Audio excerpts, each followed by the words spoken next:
Hello, please join me on a virtual walk through the Clifton Floodplain Park. The park is made up of 3 parcels of land. The open field and the barn are owned by the Clifton Betterment Association. The forested middle parcel is owned jointly by the Town of Clifton and the Northern Virginia Conservation Trust. The upstream parcel is owned by a generous Clifton family who have personally built trails and overseen improvements within the park and extended the trails upstream onto their own property, where they have also created a pollinator garden. The trail starts at the parking lot within the area that is kept mowed to provide parking for Clifton Day. 300 of the trees surrounding that area were being threatened by invasive vines, so a group of volunteers clipped them in late winter 2022 and plan to return to recut them and paint the stumps with herbicide to keep them from growing back. Leaving the field, when you cross the footbridge, enter the woods and take the main trail to the left.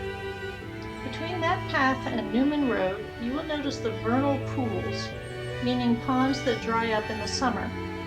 They provide invaluable breeding grounds for frogs, salamanders, and numerous other critters.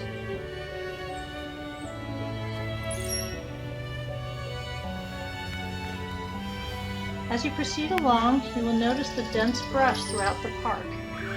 The predominant shrub species is multiflora rose, an invasive plant that has taken over, displacing the native plants that are the building blocks of the ecosystem. They may provide shelter for some creatures, but by eradicating their food sources, they are destroying the habitat value of the park. After the park opens up into meadow, you will find the pollinator garden with its numerous native plants, such as butterfly weed, here feeding zebra swallowtails, wild bergamot feeding the bees and skippers, and common milkweed, the host plant for monarch butterflies. Tree swallows have occupied one of the birdhouses, leaving the other for bluebirds.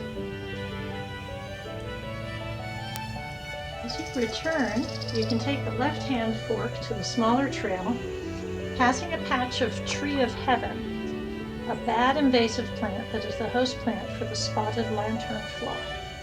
There's reason to hope that cutting down those invasive trees may help slow the spread of spotted lanternfly, which has been wreaking serious damage on crops and native plants. Many of the native trees in this area have been blanketed by invasive vines. Unfortunately, the multiflora rose with its thorns makes the area impassable to volunteers, so professional help will be needed to clear out the roses as well as to kill the tree of heaven. Once the roses are controlled, the many native species of plants will start to regrow and recreate a healthy ecosystem. You can still see some of those plants along the path, such as spicebush and jewelweed, and in the spring the blooms of pawpaw, spring beauty, and trout lily. Not all vines are invasive, of course.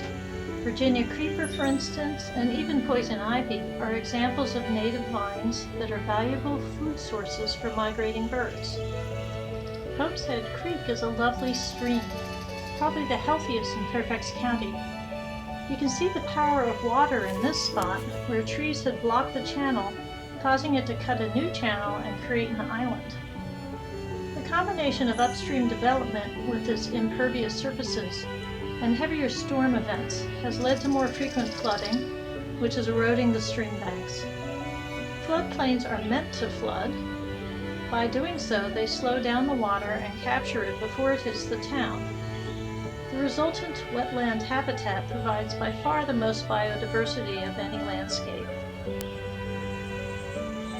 It used to be easy to preserve habitat just by leaving it alone. Now, because we humans have brought in the invasive plants that are destroying that habitat, active management will be needed to allow it to thrive again, alongside the many people who will get to share in the beauty of a restored park.